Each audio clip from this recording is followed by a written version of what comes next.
روزے اور صحت کے پروگرام میں آج ہماری گفتگو کا موضوع ہے روزہ اور معدے کی بیماریاں۔ ناظرین، معدے کی بیماری پاکستان میں ایک بہت عام بیماری ہے اور اس کی بنیادی وجہ پاکستان میں جو غذا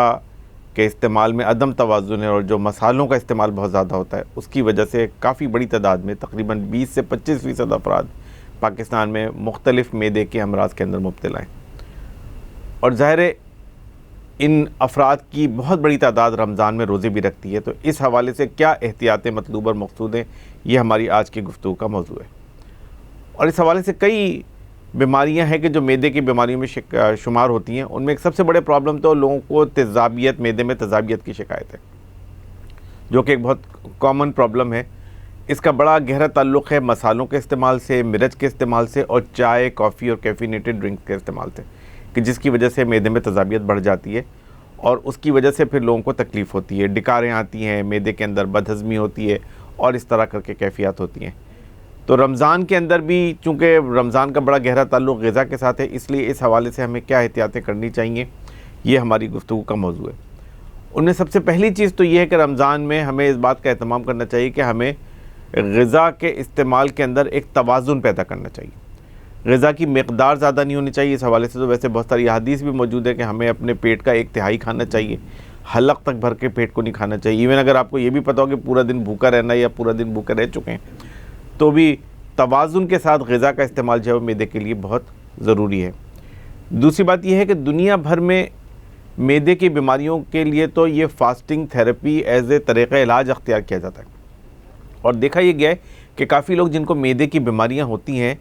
رمضان میں روزے رکھنے سے ان کی بیماریوں میں کافی افاقہ ہو جاتا ہے۔ اس کی وجہ بنیادی طور پہ تو یہ ہے کہ وہ 15-16 گھنٹے جو وہ بھوکے پیاسے رہتے ہیں، اس کی وجہ سے ایک معدے کو ایک ریسٹ مل جاتا ہے، یا معدے کے اوپر جو ایک برڈن ہوتا ہے وہ کم ہو جاتا ہے۔ اس کے نتیجے میں معدہ متوازن ہو جاتا ہے اور معدے کی ایکٹیویٹیز جو ہے نا وہ کافی حد تک نارملائز ہو جاتی ہیں۔ تو ایک وجہ بڑی اس کی یہ بھی ہے۔ لیکن دنیا بھر میں تو جن لوگوں کو معدے کی بیماریاں ہوتی ہیں، ان کو تو باقاعدہ فاسٹنگ تھیراپی کرائی جاتی ہے کہ ان کو 16 گھنٹے 15 گھنٹے فاسٹنگ کرائی جاتی ہے، ہفتے میں 2-3 دن فاسٹنگ کراتے ہیں، اور پھر جو فیڈنگ دیتے ہیں وہ کنٹرول فیڈنگ ہوتی ہے، تو 2-3 دن کنٹرول فیڈ دیتے ہیں۔ اس طرح ان کے معدے کا جو توازن ہے وہ بحال ہو جاتا ہے اور معدے کی بیماریاں ان کی کنٹرول میں آ جاتی ہیں۔ تو اس حوالے سے ایک تو یہ ہے کہ ہمیں سحر و افطار میں متوازن غذا استعمال کرنی چاہیے، اور دوسرے نمبر پہ غذا کی زیادتی نہیں ہونی چاہیے کہ بے تحاشا ہم پیٹ بھر کے حلق تک کھائیں۔ اس کا اہتمام کرنا چاہیے کہ اپنے معدے کا 1/3 حصہ یا 1/2 حصہ آپ غذا کھائیں اور بقیہ حصہ اس کو خالی رہنے دیں، وہ آپ کے معدے کے لیے زیادہ مفید ہے۔ جن لوگوں کو السر کی بیماری ہے، یا خاص طور پہ جن کو بلیڈنگ ہوتی ہے یا جن کو ایکٹیو السر کی بیماری ہے، ان کو تو ایکچولی روزہ نہیں رکھنا چاہیے۔ اس کی وجہ ہے کہ روزہ رکھنے سے ان کی السر کی بیماری ورس ہو سکتی ہے۔ تو اگر کسی کو السر کی بیماری ہے تو اس کو اپنے ڈاکٹر سے رجوع کرنا چاہیے، اور اگر وہ بیماری اسٹیبل ہے، بلیڈنگ نہیں ہو رہی ہے، ایکٹیو السر نہیں ہے، تو وہ لوگ پھر روزہ رکھ سکتے ہیں دواؤں کے استعمال کے ساتھ۔ تو وہ ان کو خاص طور پہ احتیاط کرنی چاہیے کہ جن کو السر معدے میں موجود ہے یا زخم موجود ہے، اور پھر ان لوگوں کو اس بات کی بھی احتیاط کرنی چاہیے کہ زیادہ تلی ہوئی غذائیں یا زیادہ مسالے والی غذاؤں کا استعمال کم کریں۔ ایک اور پرابلم جو معدے کی بیماری میں ہوتی ہے وہ ریفلکس کی بیماری کراتی ہے۔ اس کو ریفلکس اس لیے کہتے ہیں کہ جو معدے کی غذا ہے وہ اوپر آتی ہے اور جلن، پورے غذا کی نالی میں جلن ہوتی ہے، اور بعض اوقات وہ غذا اوپر آ کے لنگس میں بھی چلی جاتی ہے، اور اس کی وجہ سے ایزما کا پرابلم بھی کریٹ ہوتا ہے۔ ریفلکس کی بیماری بھی رمضان میں کافی حد تک بہتر ہو جاتی ہے، لیکن اس میں بھی ضروری ہے کہ غذا اور پانی کے درمیان ایک توازن ہو۔ اور دوسرا یہ کہ ریفلکس کا پرابلم اگین مسالوں کی وجہ سے زیادہ ہوتا ہے، یا کیفینیٹڈ ڈرنک کی وجہ سے زیادہ ہوتا ہے، یا بہت ہی رچ جو چکنائی والی غذا ہوتی ہے اس کی وجہ سے زیادہ ہوتا ہے۔ تو ان چیزوں کا استعمال میں اگر ہم احتیاط کریں، خاص طور پہ اگر کسی کو ریفلکس کا پرابلم ہے،